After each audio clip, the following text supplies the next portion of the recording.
¡Atención México! Sheinbaum pulverizó a un contraalmirante corrupto que creyó que Buenos Aires era su refugio eterno. Spoiler, no lo fue.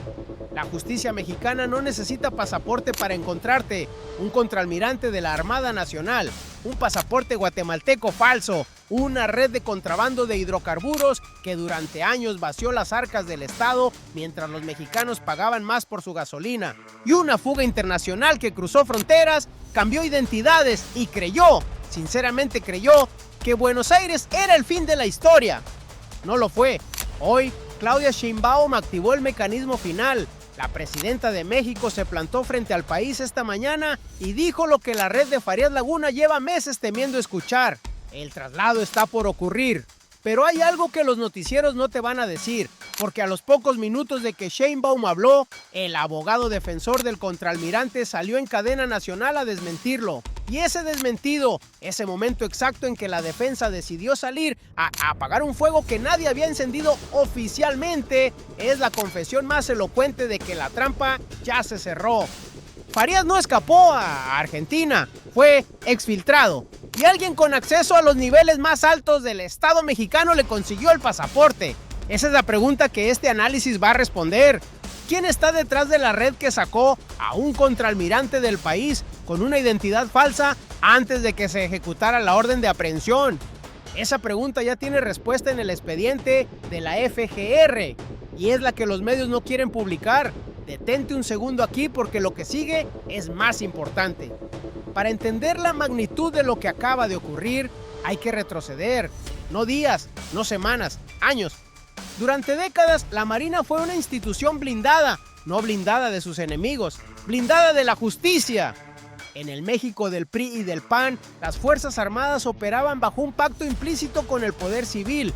Nadie mete las manos en los negocios internos del uniforme, nadie pregunta qué pasa en los puertos, nadie audita los contratos de combustible, nadie investiga cómo ciertas importaciones de hidrocarburos cruzan la aduana sin que nadie las vea.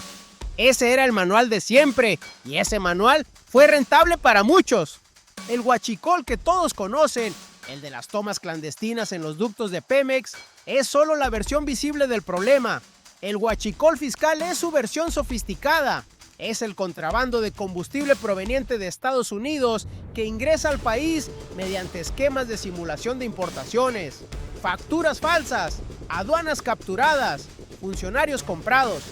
Y en medio de todo eso, una red que necesitaba protección institucional para operar a escala industrial. Esa protección tenía nombre y rango. Contraalmirante Fernando Farías Laguna, sobrino político del exsecretario de Marina José Rafael Ojeda Durán, el mismo secretario que ocupó el cargo durante el gobierno de Andrés Manuel López Obrador. Pero hay algo que los noticieros no te van a decir. Este caso no es solo sobre Farías, es sobre lo que Farías representa. La demostración de que la corrupción no respetó banderas políticas, no respetó uniformes y no respetó el proyecto de transformación desde adentro. Y es exactamente por eso que la respuesta de Sheinbaum tiene el peso que tiene. Porque cuando este gobierno va tras un oficial de alto rango vinculado al gobierno anterior de su propio movimiento, no está persiguiendo al enemigo ideológico.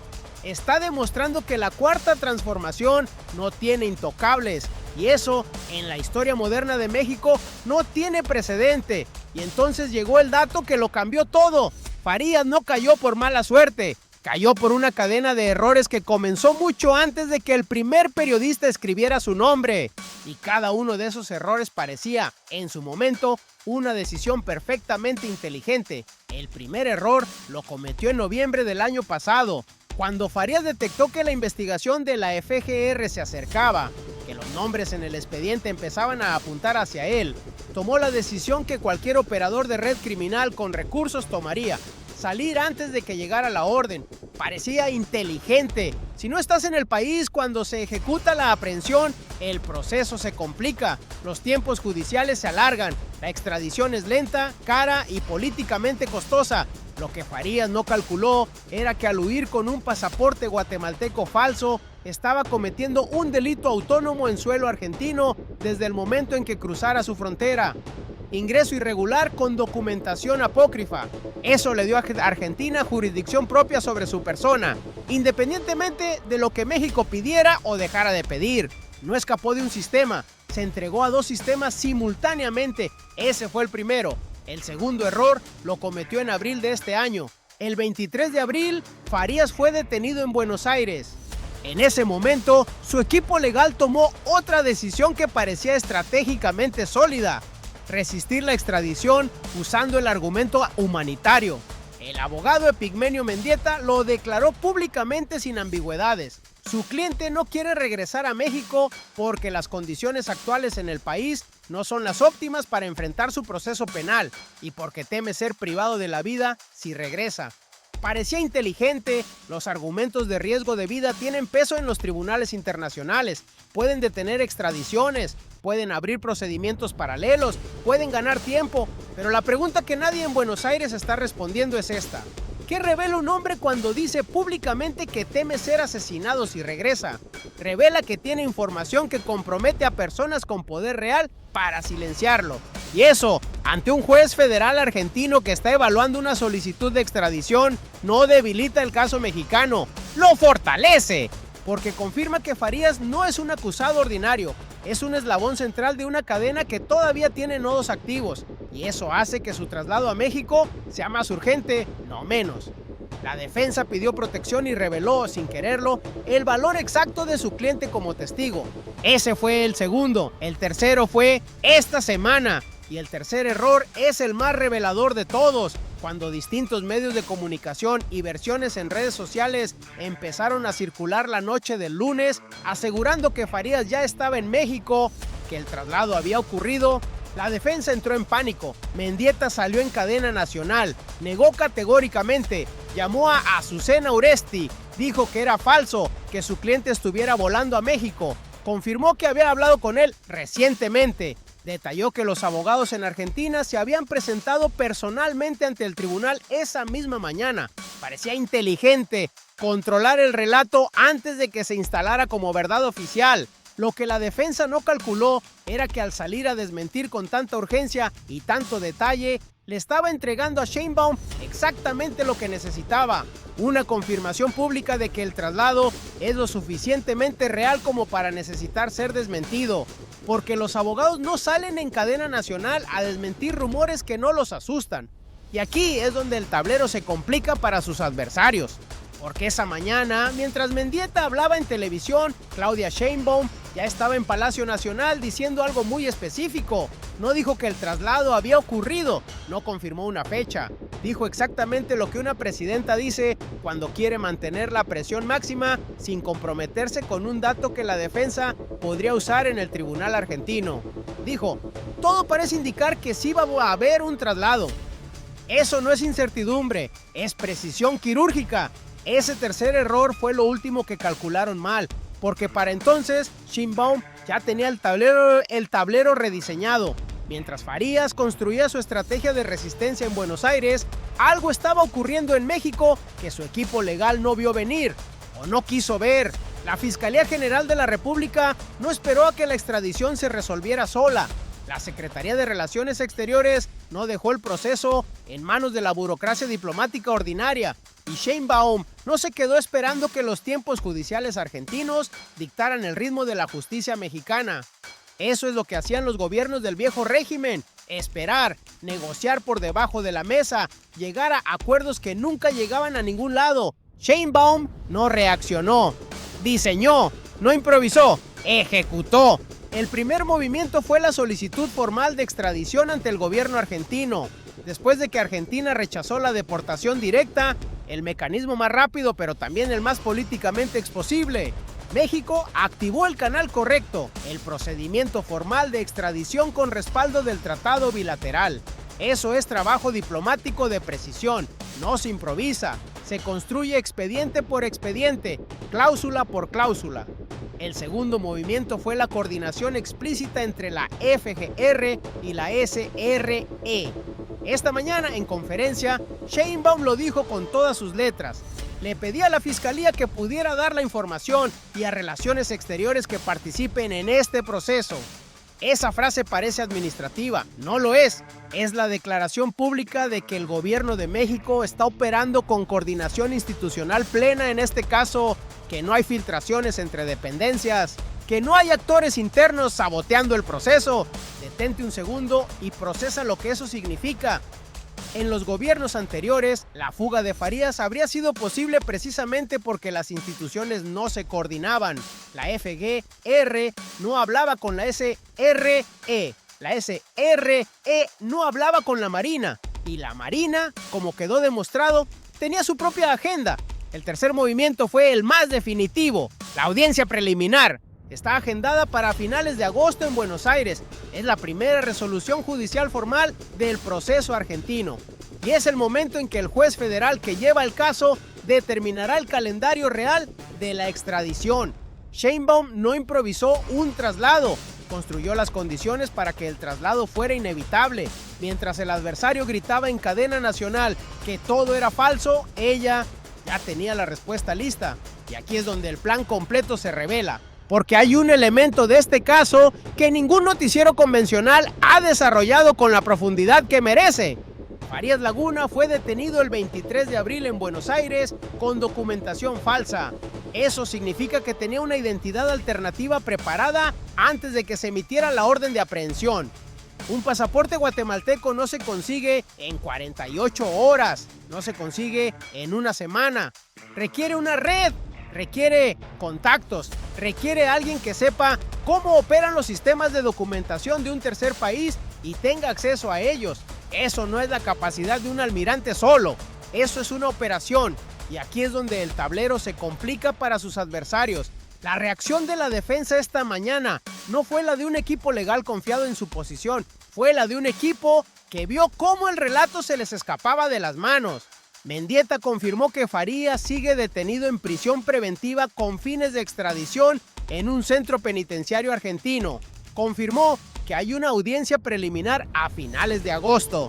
Confirmó que existe también un proceso paralelo de expulsión iniciado desde su entrada irregular al país. En otras palabras, confirmó todo lo que importa. Y mientras eso ocurría en los estudios de televisión, el hermano de Fernando, el vicealmirante Manuel Roberto Farías Laguna, permanecía detenido en el penal de máxima seguridad del Altiplano. El mismo penal donde se guardan los nombres más peligrosos del crimen organizado en México. Ese detalle pequeño cuenta una historia enorme, porque la red del huachicol fiscal no era un esquema marginal, era una organización que necesitaba 2 contraalmirantes para operar, 2 oficiales de alto rango, 2 hombres con acceso a puertos, aduanas, información clasificada y redes de protección institucional.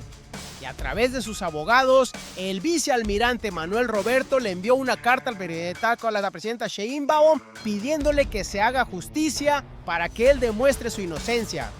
Eso también es una señal.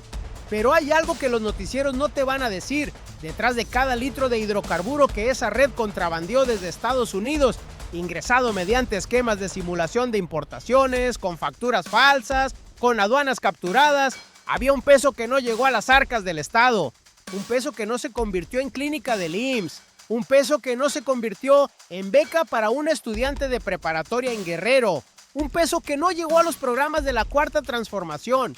Ese es el verdadero costo del huachicol fiscal. No es un número en un expediente, es la suma de todo lo que México dejó de construir mientras una red con uniformes militares vaciaba el sistema.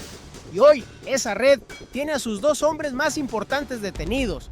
Uno en el Altiplano, el otro en Buenos Aires, con una audiencia encima y sin ningún lugar a donde correr.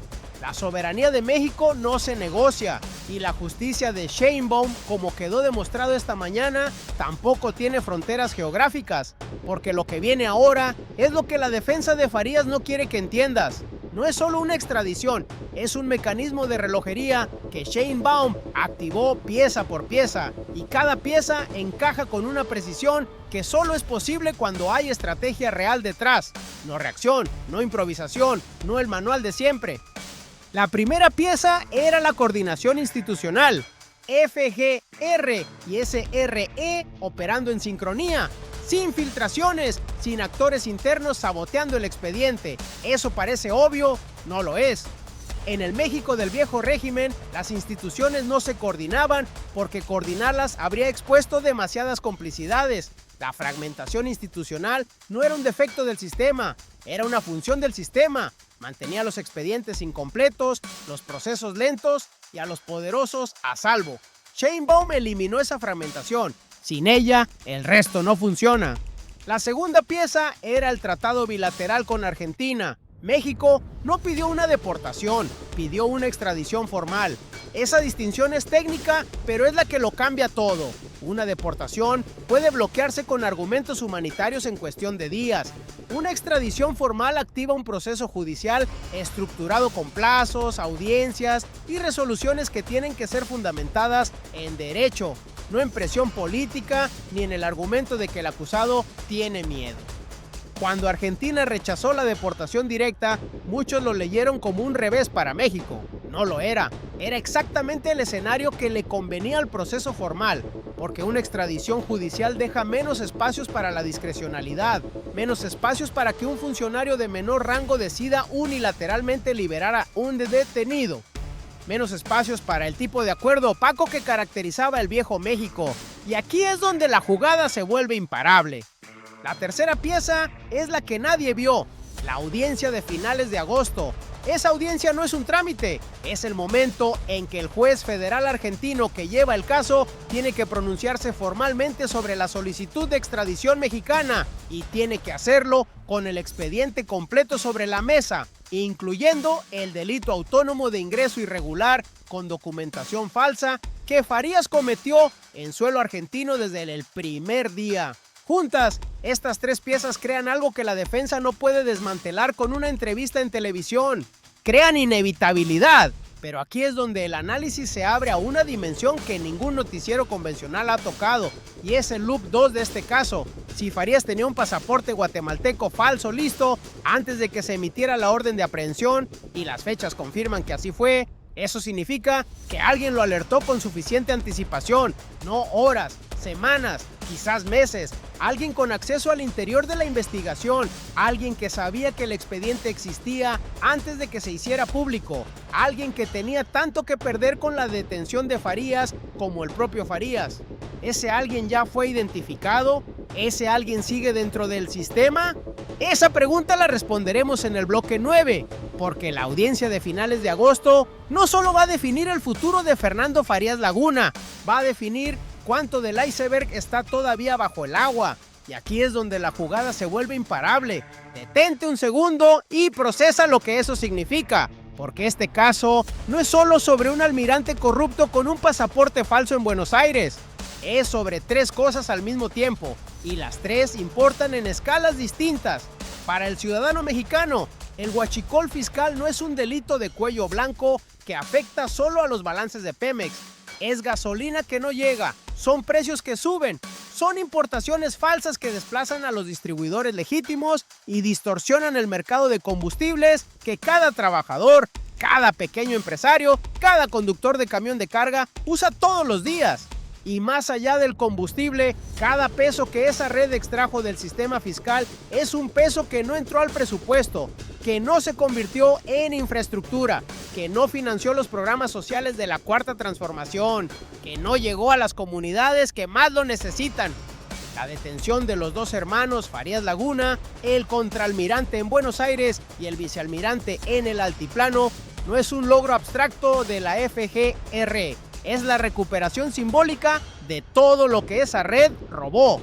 Para México como nación, este caso sienta un precedente que el viejo régimen nunca se atrevió a establecer, que ningún rango, ningún uniforme, ninguna conexión familiar con el poder protege a quien traiciona al Estado, que la distancia geográfica no es impunidad, que un pasaporte falso no es una identidad nueva, es una condena adicional, y que la Cuarta Transformación no persigue solo a sus enemigos ideológicos, persigue a quien roba al pueblo de México sin importar de dónde venga ni a quién conozca. Eso, en términos de posición geopolítica, le da a México una herramienta diplomática que antes no tenía: credibilidad institucional real, la capacidad de sentarse en cualquier mesa internacional y decir que sus procesos judiciales tienen sustancia, tienen independencia y tienen seguimiento. Lo que encontraron después no estaba en ningún análisis previo. Para el mundo, México no está ganando solo para México en este caso. Está demostrando que un país en desarrollo puede perseguir la corrupción dentro de sus propias fuerzas armadas sin que el sistema colapse. Puede activar mecanismos de cooperación judicial internacional sin doblegarse ante presiones diplomáticas. Puede mantener un proceso formal en pie aunque el acusado tenga recursos, conexiones y un equipo legal que opera en dos países simultáneamente. Ese es el modelo que el sur global necesita ver, no el discurso de la soberanía, la práctica de la soberanía. El orden unipolar no está en crisis, ya murió. Y desde sus cenizas, México está ayudando a escribir las reglas del nuevo mundo. Un mundo donde la justicia no se detiene en la frontera. Un mundo donde los uniformes no son escudos. Un mundo donde la cuarta transformación demostró que es posible hacer lo que el viejo régimen dijo durante décadas que era imposible. Esta mañana, Claudia Sheinbaum dijo exactamente lo que tenía que decir. Ni más, ni menos. Todavía no está en traslado, pero todo parece indicar que sí va a haber un traslado. No sé si el día de hoy, mañana o pasado, pero parece indicar que sí. 4 oraciones, sin adjetivos innecesarios, sin nombre de país, sin fecha exacta, sin ningún dato que la defensa pudiera usar como argumento en el tribunal argentino. Eso no es imprecisión, es precisión quirúrgica. Cuando dijo todo parece indicar, no estaba expresando duda, estaba enviando un mensaje directo a Buenos Aires. El proceso ya llegó a un punto donde la resolución es técnicamente inevitable y el gobierno de México lo sabe, aunque no lo diga con nombre y apellido. Cuando dijo, no sé si el día de hoy, mañana o pasado, no estaba confundida sobre los tiempos. Estaba negándole a la defensa la posibilidad de usar una fecha concreta como argumento de presión mediática o como evidencia de interferencia del Ejecutivo en un proceso judicial en curso. Eso explica el movimiento. Lo que sigue explica la magnitud. Y cuando dijo, le pedí a la Fiscalía que pudiera dar la información y a Relaciones Exteriores que participe en este proceso, esa frase que suena puramente administrativa, estaba enviando un tercer mensaje a los actores internos que todavía creen que este proceso puede frenarse desde adentro, a quienes filtraron información para alertar a Farías en noviembre del año pasado, a quienes todavía tienen algo que perder si el contraalmirante llega a México y abre la boca. El mensaje era simple, el Ejecutivo está mirando, la FGR está coordinada, la SR está involucrada, no hay grieta institucional por donde escapar esta vez. Esto es Sheinbaum. No improvisó, no reaccionó, diseñó, ejecutó y cuando habló ya había ganado. La declaración también fue un mensaje para los que dentro de México pidieron cautela, para los que en los medios corporativos insinuaron que el gobierno estaba filtrando un traslado que no existía, para los que leyeron la contradicción entre versiones como evidencia de desorganización gubernamental. No era desorganización, era la presidenta manteniendo presión máxima sobre un proceso judicial en otro país sin violar ningún protocolo diplomático. Se equivocaron de forma catastrófica al leer eso como debilidad.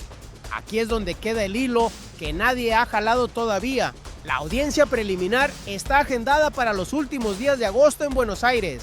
Esa audiencia es el primer momento en que el juez federal argentino tiene que pronunciarse formalmente sobre la solicitud de extradición y a partir de esa resolución, el mismo juez establecerá una fecha definitiva para desahogar el proceso completo.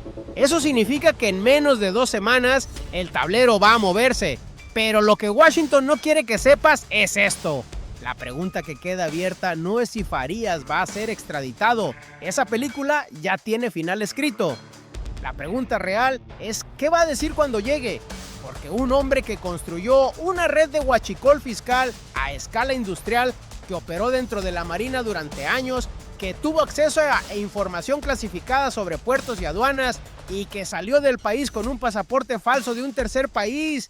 Ese hombre sabe cosas, sabe nombres, sabe cómo funcionaba la red de protección que lo mantuvo invisible durante tanto tiempo. Y su abogado ya lo dijo públicamente, sin darse cuenta de lo que estaba revelando. Farías tiene información sobre personas que pretenden colaborar con el esclarecimiento de los hechos y que han sido privadas de la vida. Eso no es el testimonio de un acusado que quiere protegerse, es el mapa de una red que todavía opera.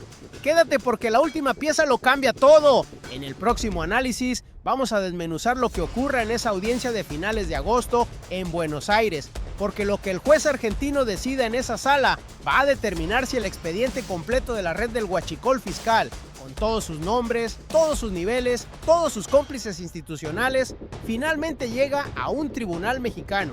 Y vas a querer estar aquí cuando ocurra. Recapitulemos lo que ocurrió hoy y lo que significa un contraalmirante de la Armada de México, Fernando Farías Laguna, sobrino político de un exsecretario de Marina, creyó que podía construir una red de contrabando de hidrocarburos desde adentro del estado, fugarse con un pasaporte guatemalteco falso y desaparecer en Buenos Aires mientras el sistema judicial mexicano se perdía en sus propios tiempos y sus propias contradicciones. Eso es lo que ocurrió.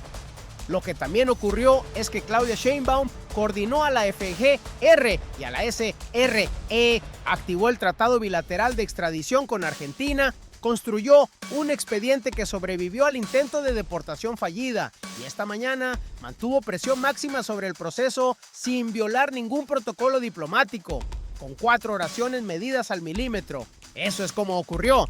Y lo que significa es esto: el patio trasero se convirtió en potencia. El país que durante décadas vio cómo sus corruptos escapaban, regresaban con acuerdos o simplemente desaparecían en la impunidad, ese país ya no existe.